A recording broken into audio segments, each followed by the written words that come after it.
Hello students, welcome to our online classes. तर आपण आपल्या ऑनलाईन क्लासेसमध्ये सॉलिड स्टेट हा चॅप्टर बघत होतो.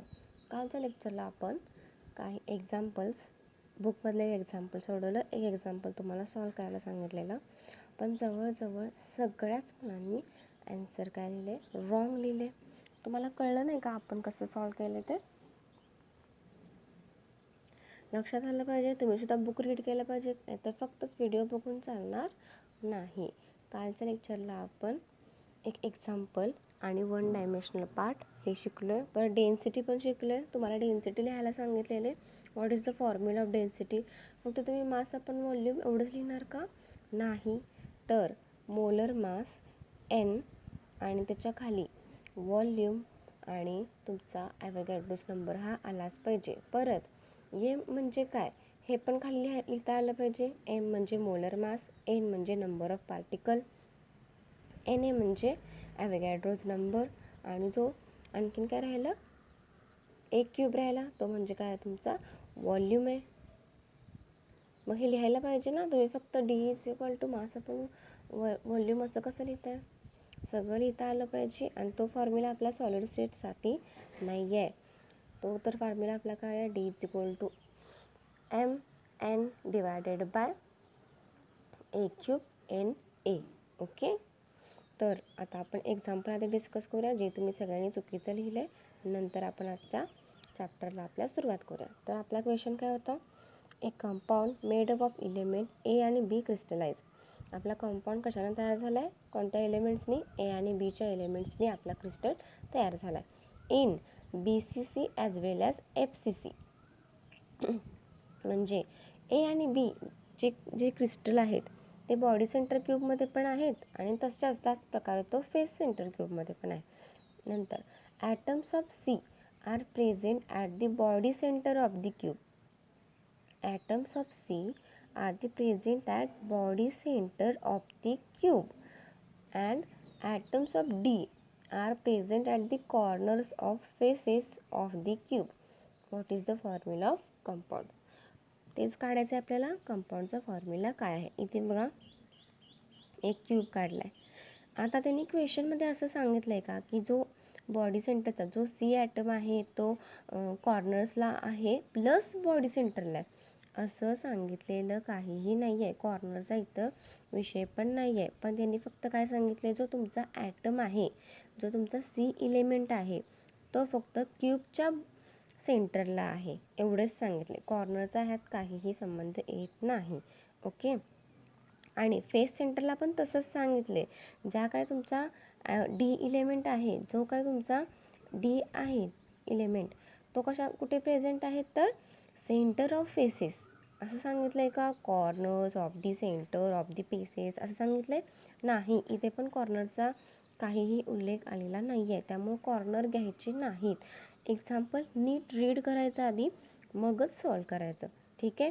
सपोज आता इथे हा क्यूब काढला आहे, कॉर्नरला काही संबंध नाही, त्यामुळे त्या क्यूबला जी कॉर्नर्स आहेत त्याला सर्कल केले, ते म्हणजे आपले काय आहेत? कॉर्नर्स आहेत. आणि जो रेड एकच डॉट दिसतोय तो आहे आपला बॉडी सेंटर.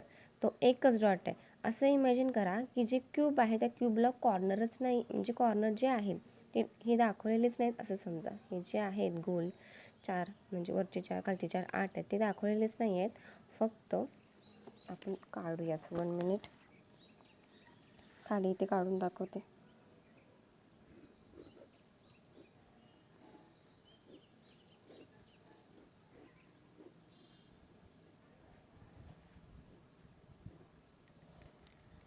आता इथे बघा हा क्यूब आहे. तुम्हाला कॉर्नरचा काही विषय दिलेलाच नाही आहे. मग जो तुमचा बॉडी सेंटर आहे तो कुठे असणार आहे? क्यूबच्या मध्ये म्हणून सांगितले. तर इथे आपला हा बॉडी सेंटर झाला. मग किती आहे बॉडी सेंटर? काय असणार आहे? एकच असणार आहे. प्लस तुम्हाला आता काय सांगितलं? फेसेस किती असणार आहेत?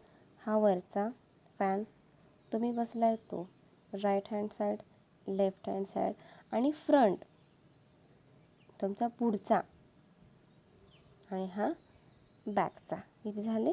6 झाले. ओके. काही मुलींनी इथे एजेस लिहिलेत. एजेस लिहायचा काय संबंध आहे? एजेस म्हणजे काय? दोन कॉर्नरच्या मध्ये जी लाईन असते तिला एजेस म्हणणार आहे. हा एक कॉर्नर आहे आणि हा एक कॉर्नर आहे आणि ही जी लाईन आहे ती तुमची एजेस आहे. आणि फेस सेंटर म्हणजे काय तुम्हाला अजून कळलं नाही आहे का? फेस सेंटर म्हणजे मी किती वेळा सांगितले तुम्हाला, वरचा फॅनची एक फेस, तुम्ही बसलाय ती दुसरी फेस, तुमच्या लेफ्ट हँड साईड आहे ती तुमची तिसरी फेस, राईट साईड आहे ती तुमची चौथी फेज, परत जी समोर वॉल आहे ती पाचवी फेज आणि जी तुमची बॅकला आहे ती म्हणजे सहावी फेज. कळलं का इथेपर्यंत? एजेस लिहायच्या नाही आहेत, तुम्हाला फेज सांगितले आहे. तुम्ही रूम कन्सिडर करताय का? इमॅजिन करा रूमचं एक्झाम्पल. एका तुम्ही रूममध्ये बसलाय, बरोबर मध्ये बसला तर काय झालं, बॉडी सेंटर्ड क्यूब झाला. ओके, आता जर तुम्ही वरती बघितलं तर वरची जी भिंत आहे ती फॅनची ती एक फेज झाली. तुम्ही बसलाय ती दुसरी फेज, तुमच्या उजव्या हाताला जी भिंत आहे ती तिसरी फेज, डाव्या हाताला जी भिंत आहे ती चौथी फेज आणि तुमच्या समोरची जी भिंत आहे फ्रंटची ती पाचवी आणि तुमच्या बॅकला जी आहे ती तुमची सहावी फेज. फेसेस आणि एजेसमधला डिफरन्स आधी समजून घ्या. एजेस म्हणजे दोन कॉर्नरच्या मध्ये जी लाईन असते, दोन कॉर्नरच्या मध्ये जी लाईन असते तिला तुम्ही एज म्हणणार आहे. आणि फेस ह्या पूर्ण प्लेनच्या मध्ये एक सेंटर आहे त्याला म्हणजे तुम्ही काय म्हणणार आहे, एजेस. ह्या प्लेनच्या मध्ये काय एजेस, ह्या एजेसच्या मध्ये एक पॉईंट आहे ती म्हणजे तुमचा फेस सेंटर्ड क्यूब. ओके, तर आपण कुठेपर्यंत आलेलो हे आपल्याला कळलं, काय काय आहे बॉडी सेंटर, फेस सेंटर.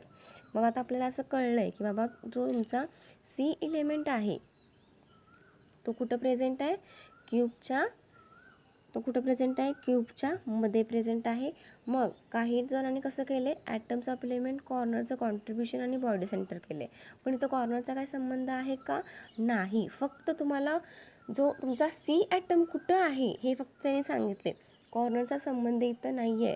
जर त्यांनी सांगितलं असतं की बॉडी सेंटरचा जो क्यूब आहे तो corners plus body centre cube असं असेल तर हे आन्सर बरोबर येईल, पण तसं सांगितलेलं नाही आहे. कॉर्नरचा काहीही इथे विषय नाही, म्हणून आपला असं येणार atoms of element is equal to body centre plus contribution. पण आता इथे बघा, बॉडी सेंटरला कुठं कॉन्ट्रीब्युशन आहे का? नाही, तो फक्त आणि फक्त आपल्याच रूममध्ये आहे, दुसरीकडे कुठंच पार्टिसिपेट करत नाही आहे किंवा कॉन्ट्रीब्युशन करत नाही. तो जो बॉडी सेंटरचा जो इलेमेंट आहे तो कुठंच कॉमन डिवाइड होत नाही किंवा तो कुठंच डिवायडेशन करत नाही, तो फक्त आणि फक्त आपल्या रूमसाठीच आहे, त्यामुळे त्याचं कॉन्ट्रीब्युशन येणार नाही. मग बॉडी सेंटरला किती इलेमेंट आहेत? 1 इलेमेंट आहेत, म्हणून आहे असं 1 लिहायचं. ओके, देन आता काय सांगितलं, atoms of D are present at the centre of faces, असं लिहिलं आहे का? Corners of the centres of the faces नाही, इथे काय लिहिलं आहे, atoms of D are present at the centre of faces लिहिले. त्यामुळे फेसेस किती आहेत? 6 फेसेस आहेत. पण 6 फेसेसमधल्या 2 फेसेस काय असतात तर कॉमन असतात, एक आपल्या रूमसाठी आणि एक दुसऱ्या रूमसाठी. ओके, म्हणजे सपोज तुम्ही जी बसलाय ती रूम आणि त्या रूमची एक उजव्या हाताची भिंत कन्सिडर करा आणि तीच भिंत कॉमन आहे किचनच्या रूममध्ये, म्हणजे किचनची भिंत आणि तुमच्या रूमची भिंत ही एकच आहे. ओके, म्हणजे ही एक आणि ही एक 2 झाल्या, मग त्या 2 मधली फक्त एकच भिंत आपल्या आयुष्यात आल्या, म्हणजे एकच भिंत आहे ती आपल्या रूममध्ये आल्या, किचनच्या रूममध्ये आपण नाही आहे, आपण आपल्या रूममध्ये बसलो आहे. त्यामुळं काय येणार, ते 2 मधला फक्त एक भाग आपल्या रूममध्ये आल्यामुळं 1/2 लिहिले.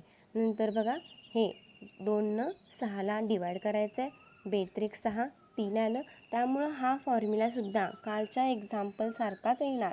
Hence the formula of the compound is CD3. Okay, तुम्ही जे काय काय सॉल्व केलं ते सगळं चुकले आणि हाच तुमचा असाइनमेंटसुद्धा असणार आहे आजचा, जो आपण आत्ता हा क्वेश्चन बघितला. एक compound made up of element A and B crystallize in BCC as well as FCC structure. Atoms of C are present at the body center of the cube. Atoms of P are present at the center of the faces of the cube. What is the formula of compound? हा तुमचा question तुम्ही असाइनमेंटमध्ये लिहायचा आहे. हे आणि हे काढून हे आणि ही सुद्धा डायग्रॅम काढा, त्याशिवाय तुम्हाला लक्षात येणार नाही. ओके.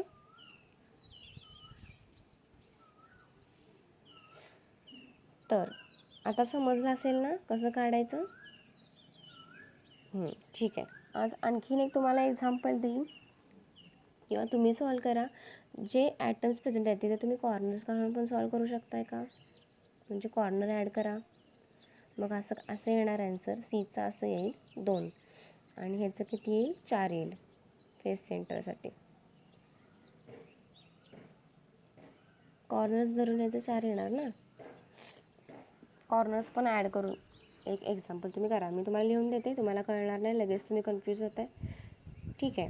तर आपण कालच्या लेक्चरला आणखीन काय बघितलं, क्लोज पॅकिंग इन 1 डायमेन्शनल बघितलं. त्यात पण कन्फ्यूज आहात का तुम्ही? Close packing in 1 डायमेन्शनमध्ये. आता क्लोज पॅकिंगमध्ये आपण काय बघितलं, मी तुम्हाला काही ॲटम्स दिलेले, ते तुम्ही अशा प्रकारे अरेंज करायचे होते की 1 डायमेन्शनलमध्ये त्याची अरेंजमेंट आली पाहिजे. ओके. ते तुम्हाला समजलं आहे का?